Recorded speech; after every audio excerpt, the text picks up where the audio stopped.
3 months ago, I was sleeping behind a diner in Chicago, wrapped in a garbage bag and praying the rain wouldn't soak through my only blanket.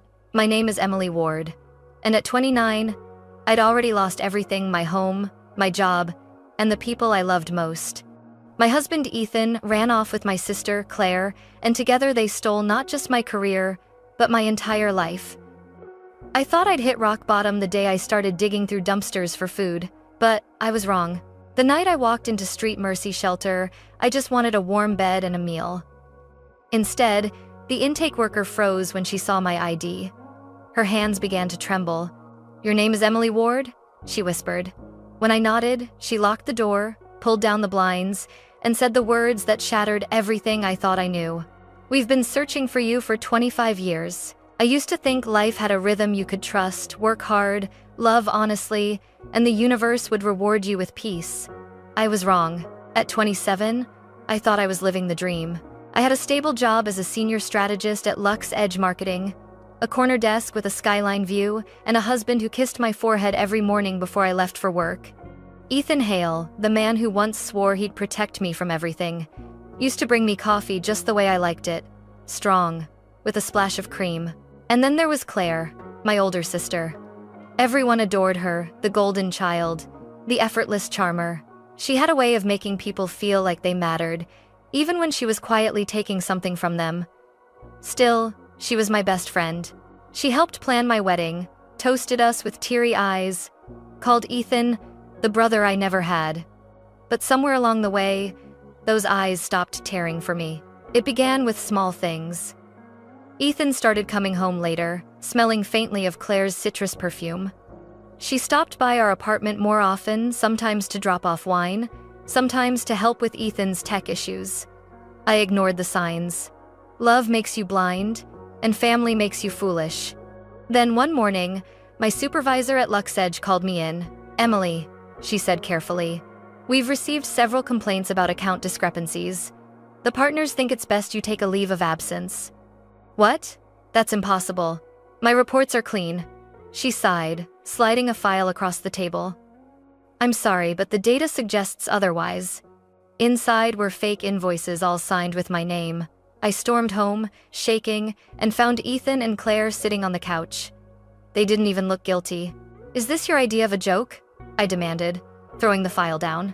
Claire crossed her legs slowly, smiling. "It's not personal, Em. You were just in the way." "In the way of what?" "My future," she said, voice calm as glass. "And his." Ethan didn't meet my eyes.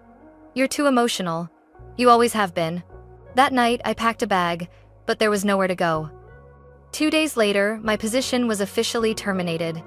My company laptop, phone, and ID card were disabled. My apartment lease, co-signed by Ethan, was abruptly canceled. By the end of the week, my entire life had been deleted like an old email. I tried calling my parents, but Claire had gotten to them first. "Emily's struggling," she must have said. "She's unstable." Because when I finally did get Mom on the phone, her voice was strained and distant.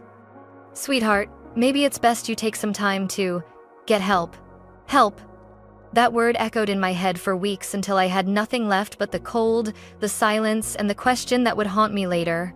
Who was I, really, before they took everything? The first night I slept in my car, I told myself it was temporary. I still had my resume, my degree, and enough pride to believe I could rebuild. But reality doesn't care about pride or resumes. The second week, my car battery died. I sat there in the dark, watching frost crawl across the windshield, and realized that no one was coming to save me. I pawned my engagement ring for $80. It bought 2 days in a cheap motel and a handful of meals from gas stations. When the money ran out, I started walking from one shelter to another, pretending I was just between apartments, pretending I wasn't terrified. People think homelessness is loud, shouting, sirens, chaos, but it's not. It's quiet. It's the sound of being invisible. You learn to stop making eye contact, because people only see what they're comfortable seeing. A homeless woman in her 20s? Too messy for sympathy. Too young for pity. One night, I was standing outside a grocery store when someone called my name. "Emily?" I turned and froze. It was Mrs. Patterson, a former client from Lux Edge. "Oh, dear," she said softly, eyes darting to my torn coat. I heard what happened. You poor thing. Her smile faltered, and she stepped back, clutching her shopping bag like a shield. That was the moment I learned there's something worse than hunger shame. By January, I'd lost 20 pounds and most of my hope. I kept a notebook from my old office job. I'd flip through it at night, tracing my handwriting, trying to remember the woman who used to sign contracts and lead meetings. She felt like a ghost. Then came the snowstorm. The temperature dropped to 14 degrees, and my car had long since been towed. I tried to sleep under an awning behind a diner, using trash bags for warmth. I remember thinking, if I close my eyes, maybe I just won't wake up. A voice woke me instead. You'll die out here, sweetheart. It was an older woman in a red coat, Sister Marianne, a volunteer from Street Mercy Shelter. She handed me a cup of coffee and a card. Go there. They'll take you in, no questions asked. I stared at the card for a long time that night. Street Mercy Shelter, 1432 Jefferson Street. The name sounded like a joke. Mercy wasn't something I believed in anymore. But when I woke the next morning, my fingers were blue from the cold, and my body was shaking uncontrollably. I didn't have the strength to argue with fate, so I started walking. 4 miles through dirty snow, my boots soaked, my breath fogging like smoke. Every step felt like dragging a corpse my own. When I finally saw the faded red sign that said, St. Mercy Shelter, I thought I'd reached the end of my story. But really, it was just the beginning. The shelter smelled like bleach and old coffee, a mix of safety and desperation.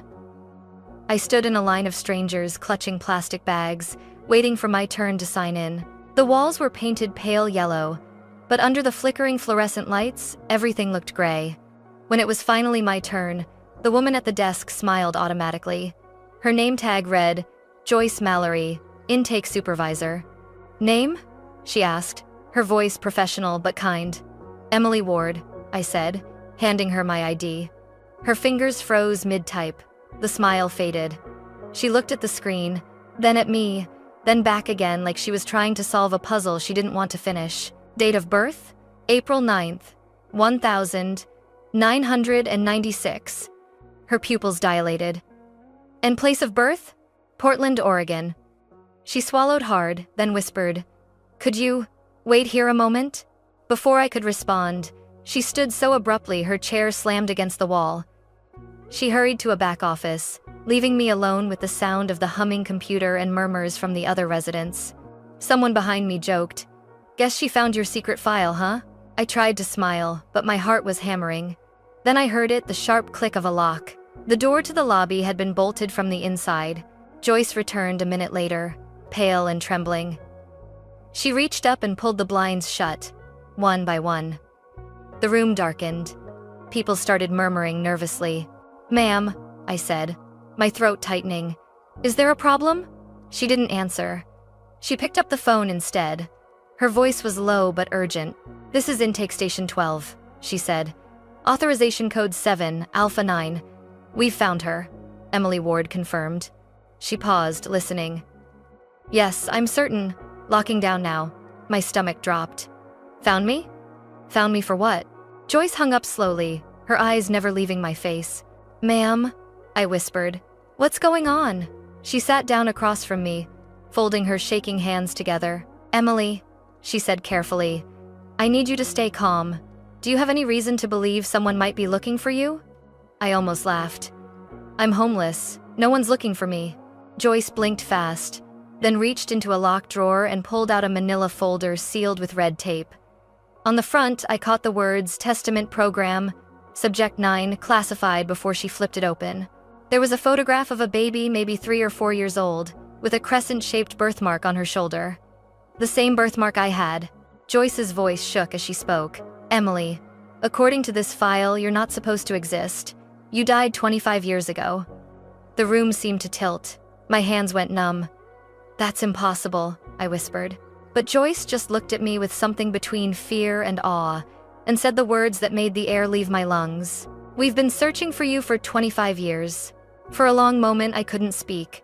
My brain felt disconnected from my body. You're joking, I finally whispered.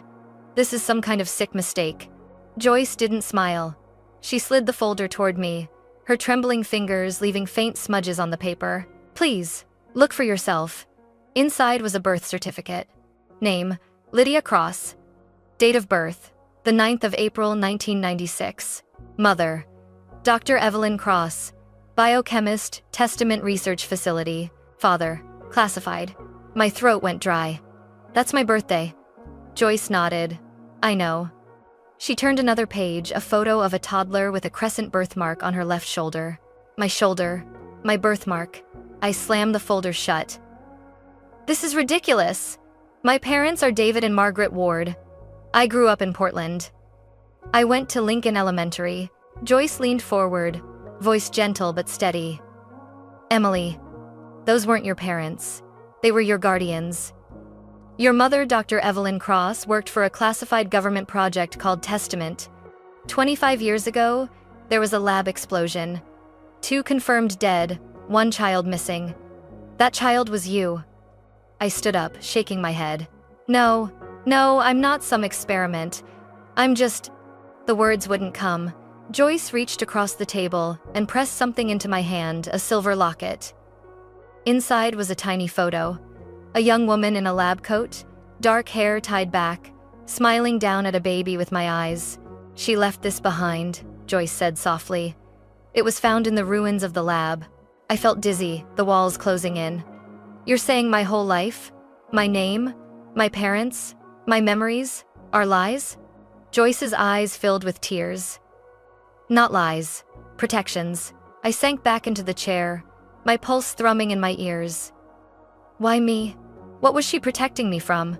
Before Joyce could answer, her phone buzzed. She answered, her face tightening. "Understood," she whispered, then hung up. "They're on their way," she said.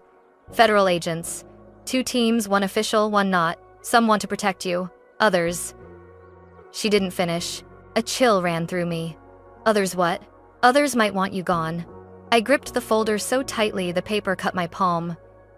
"You said she worked for the government. What did she do?" Joyce hesitated, then opened another section of the file, technical reports filled with medical jargon. "Your mother was part of a classified biogenetic enhancement program. They were trying to create immunity children resistant to disease, injury, even aging. 7 test subjects. 6 died before their 5th birthday." "And the 7th?" I asked, my voice barely a whisper. Joyce looked at me, her eyes shimmering. "You," she said. "You were the success. But your mother destroyed the program to keep them from replicating you. She faked your death and hid you with the wards." I stared at her, the weight of it all pressing down until I could barely breathe. My name, my life, everything, just a cover story. And somewhere out there, the people who once created me had finally found me again. Joyce flipped another page of the folder, revealing a series of old black and white photographs, sterile rooms, chrome tables, infants in incubators marked with numbers instead of names. I felt my stomach twist. "These are the original files from the Testament Project," she said quietly. "Your mother, Dr. Evelyn Cross, was one of its lead scientists. She believed she was creating a cure for genetic diseases, designing stronger immune systems, faster healing, better resistance to toxins." Her voice softened. "But when she discovered the project was being sold to private defense contractors, she panicked. They didn't want to save people. They wanted to own them." I stared at one photo. A woman in a lab coat holding a baby, eyes full of love and fear. "That's her," I whispered. "That's my mother." Joyce nodded.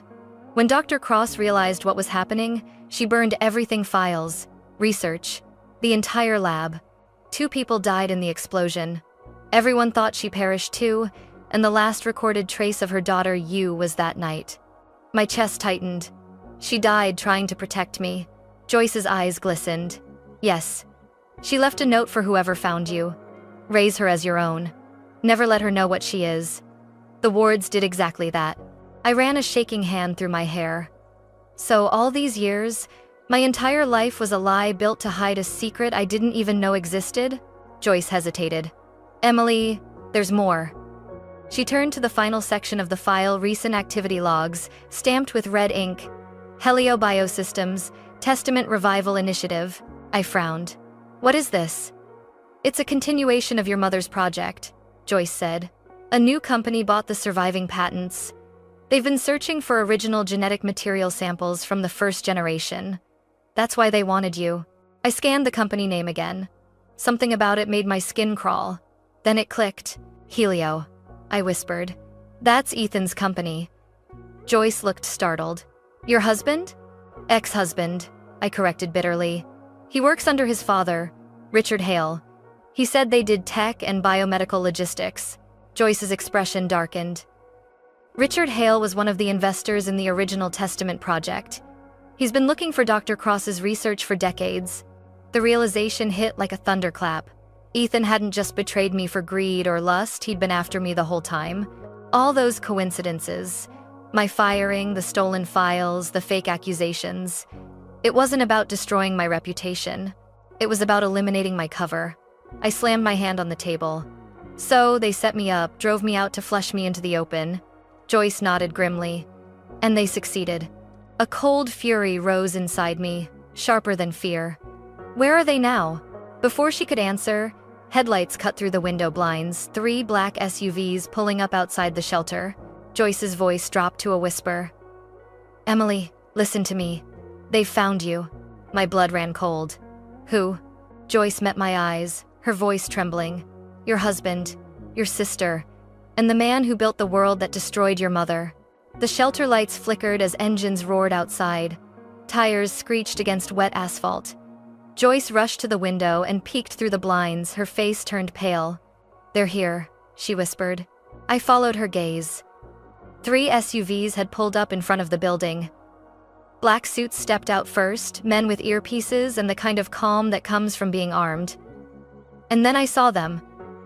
Ethan, Claire, and behind them, an older man I recognized from a framed photo that used to sit on our mantle. Richard Hale, Ethan's father, founder of Helio Biosystems. My stomach twisted. They came themselves? Joyce nodded, backing away. They don't trust anyone else with you. The front door burst open, the air filled with the smell of cold rain and gunmetal. Ethan stepped inside first. His smile practiced the same one he'd worn when he told me he loved me. Emily, he said softly, like we were meeting at home. You've caused quite the stir.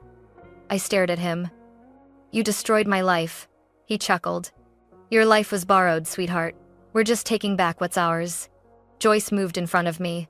She's under federal protection now. You need to leave. Ethan's gaze slid to her, sharp as glass. This is above your clearance level, ma'am. Richard Hale entered. Tall, silver-haired, every inch the corporate king. He held up a file identical to mine. Dr. Evelyn Cross's legacy belongs to us. And so does the asset she left behind. I'm not an asset, I snapped. I'm a person. He smiled thinly. You're both. And we need you back where you belong. Claire stepped forward then, wearing my old coat, the one she'd borrowed years ago and never returned. Her eyes were unreadable. Don't make this harder than it has to be. Come with us. You'll be safe. I laughed bitterly. Safe? With you? You sold me out before you even knew who I was. Don't you get it? She said, her voice cracking. They were going to find you eventually. At least this way we're on the winning side. Ethan reached into his pocket and produced a syringe filled with clear liquid. A sedative. Quick, painless. You'll wake up in a secure facility, surrounded by people who understand what you are. Joyce's voice trembled. She's not going anywhere with you. He smirked. And who's going to stop us? That's when the shout came from the hallway. FBI, step away from her. The world exploded into chaos. Agents poured in through the side door, black vests, drawn weapons, laser sights flashing across the room. Ethan spun around, gun in hand. Joyce grabbed my wrist and yanked me behind a desk as bullets cracked through the walls. Move! She shouted. We crawled toward the rear exit, glass raining from the windows. I could hear Ethan yelling over the gunfire. We need her alive! A bullet grazed my arm, a searing pain followed by warmth running down my sleeve. I bit back a scream. Joyce kicked open the back door, shoving me into the alley. Sirens wailed in the distance. A black SUV screeched to a halt in front of us. The driver's door swung open and a man stepped out tall, trench coat flapping in the wind, badge glinting. Director Mason Blackwood. Miss Ward, he barked. Get in. Joyce helped me climb into the back seat as Blackwood slammed the door and hit the gas. The tires squealed, launching us into the rain-slick streets. For a long moment, no one spoke. My arm throbbed, my heart pounded, and my brain felt like it was catching up to reality in fragments. Finally, I whispered, "What am I?" Blackwood's eyes met mine in the rearview mirror. "You're proof that Dr. Cross's experiment worked. Your cells regenerate 10 times faster than normal. You could cure diseases people have died from for centuries." I shook my head. "So, they wanted to own me, use me." "Yes," he said simply. "Helio Biosystems doesn't want to cure illness, they want to sell immortality." I stared out the window as we sped past the blurred glow of city lights. Rain streaked across the glass like tears. "My mother died trying to stop them. She succeeded for 25 years, Blackwood said. "Now it's your turn." The words hit deep, not a threat, not a command, but a choice. I pressed my bleeding arm against my chest and looked back at the road disappearing behind us at the shelter where everything I believed about myself had burned away. "I'm done running," I said quietly. Blackwood's eyes softened in the mirror. "Then you'd better be ready, Emily, because the war your mother started isn't over." And somewhere behind us, through the smoke and sirens, I could still hear Ethan shouting my name, not out of love, but fear, as the empire he'd built on lies began to crumble. For the next 72 hours, I lived like a ghost. Blackwood's team hid me in a safe house outside Chicago, a cold concrete box with bulletproof windows and government silence. My wound healed faster than anyone expected, the doctors whispered about. Accelerated tissue regeneration. I didn't care what they called it. I just wanted my life back. On the third night, Blackwood came in carrying 2 folders. He dropped them on the table, one labeled New Identity, the other Case File. "Helio Biosystems. You have a choice," he said. "You can disappear, new name, new country, never look back. Or you can help us finish what your mother started." I stared at the Helio file. Ethan, Claire, Richard, every face I hated, every betrayal I'd bled for, staring back at me in black ink. "What if I choose something else?" I asked quietly. Blackwood frowned. "What do you mean?" "Option 4, I said, echoing his own line from the file. "You said my mother fought to stop them. I'll finish it." He studied me for a long time before nodding once. "Then we make it official." 6 months later, Emily Ward was dead. The papers said I'd been shot during the Mercy Shelter incident. A closed casket funeral followed a few co-workers from Lux Edge, my parents, and even Claire, who clung to Ethan's arm and pretended to cry. They didn't know I was standing across the street, hidden under a black umbrella. When the casket was lowered, Claire pressed her face into Ethan's shoulder. He whispered something that made her laugh. I smiled grimly. The obituary described me as a bright young woman taken too soon. I wanted to believe that was true, that part of me really had died that night, because the person who replaced her had a different name, a different purpose, and nothing left to lose. I became Alyssa Grant, a consultant in biomedical logistics, an identity crafted by Blackwood's division, complete with credentials, degrees, and a resume designed to seduce the corporate elite. 3 months later, Helio Biosystems hired me directly under Richard Hale himself. Helio's headquarters was everything I remembered about power: glass, steel, and quiet fear. I moved through it like a ghost, smiling, shaking hands, listening. Ethan didn't recognize me. My hair was darker, my eyes disguised behind lenses, my voice tempered by control. But there was one moment, one flicker when his gaze lingered too long, and I saw a shadow of doubt. That doubt was enough. Within weeks, I had full access to Project Testament Revival. The files were worse than I imagined: illegal human trials, organ harvesting, genetic replication. They weren't just trying to recreate me, they were trying to mass-produce me. Every night, I encrypted the data and sent copies to Blackwood's team. But it wasn't enough to expose them. I needed them to feel it. The perfect chance came during the Helio Annual Research Gala, a glittering masquerade of billionaires and empty promises. I wore a black gown and a silver mask, my heart pounding beneath layers of calm. Ethan was there, of course, polished, confident, feeding lies to investors. Claire was beside him in an emerald dress, her smile stretched thin, eyes hollow. When I approached them, Ethan turned, his voice warm and unguarded. "Can I help you, miss?" I tilted my head slightly. "You already did." The color drained from his face. "Emily?" I smiled. "Not quite, but close enough." Before he could speak, sirens wailed outside. The ballroom doors slammed open as federal agents poured in. Gasps rippled through the crowd as badges flashed and cameras captured everything. "Richard Hale," a voice boomed through a loudspeaker. "You are under arrest for crimes against humanity, illegal genetic experimentation, and corporate conspiracy." Chaos erupted. Richard tried to push through the crowd, but agents swarmed him. Claire screamed as they forced Ethan to his knees. I stepped forward, standing over him as the cuffs clicked shut. He looked up at me, disbelief, guilt, maybe even regret flickering behind his eyes. "You destroyed me," I said softly, "but you also made me stronger. You gave me a purpose." Ethan's voice broke. "Emily, please."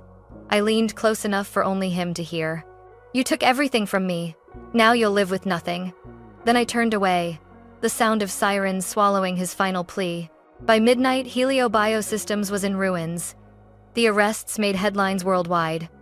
The government seized their assets. Blackwood's division declassified the evidence, and every survivor of the human trials received justice and treatment from the restored testament research, now run for healing, not profit. Standing in the rain outside the gala, I felt the first real breath of freedom in years. I wasn't Emily Ward, the betrayed wife. I wasn't Lydia Cross, the lost experiment. I was something new, and for the first time, the word revenge didn't taste like poison. It tasted like peace. The morning after the arrests, the headlines were everywhere. Helio Biosystems exposed. Billion-dollar genetic scandal unravels. Every major network replayed footage from the gala, Richard Hale being led away in handcuffs, Ethan's face pale and broken, and Claire clutching her purse like it could still buy her salvation. For the first time in years, I wasn't afraid to see my own name because it wasn't there. Emily Ward was dead, and Alyssa Grant didn't exist in any database. I was invisible and free. Blackwood's team debriefed me for days in a quiet facility far from the noise. He said Helio's downfall had set off a wave of reforms across the biotech world. Stricter ethics boards, whistleblower protections, a new division dedicated to regulating genetic enhancement. He didn't mention my mother, but I could feel her ghost in every victory. One afternoon, Blackwood came to see me. He placed a small silver box on the table. "What's this?" I asked. "Something we recovered from the original testament site," he said. "Your mother's personal drive. It survived the fire." Inside was a simple USB drive and a folded note, yellowed and fragile. My hands trembled as I opened it. The handwriting was elegant. The ink faded. "If you are reading this, my Lydia, it means you lived. Forgive me for the lies, the danger, the fear. I could not save the world, but maybe you can. Do not let them use you. Do not let them turn life into property.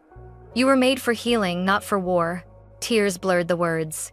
I pressed the note to my chest, whispering, "I made it, Mom." And I won. Months passed. The world moved on. Richard Hale was sentenced to life for crimes against humanity. Ethan received 20 years for conspiracy and fraud. Claire, desperate and cornered, testified in exchange for immunity. The last I heard, she was living alone in a small apartment outside Milwaukee, waiting tables, a ghost of the woman who once stole my life. As for Joyce Mallory, she refused every interview and went back to her work at Street Mercy Shelter. The government awarded her a medal, but she never mentioned it. When I visited her one evening, she just smiled and said, "You were never lost, Emily. You were just waiting to be found." I left an envelope on her desk before I left a donation large enough to rebuild the shelter twice over, signed only, "For those who need a second chance." The Testament program was reborn not as a weapon, but as a global initiative for medical advancement. The technology that once nearly destroyed me now treated children with terminal genetic disorders, soldiers with neurological injuries, and patients who'd been told there was no hope. Every time I saw a news segment about a child cured of a disease once thought incurable, I felt my mother's presence. Her research had finally become what she'd intended it to be: mercy, not manipulation. Now, I live in the shadows again, not hiding, but watching. I travel between research facilities under the name Alyssa Grant, coordinating the ethical transport of experimental treatments. Some nights I still dream of the woman in the lab coat, smiling through smoke, handing me to safety.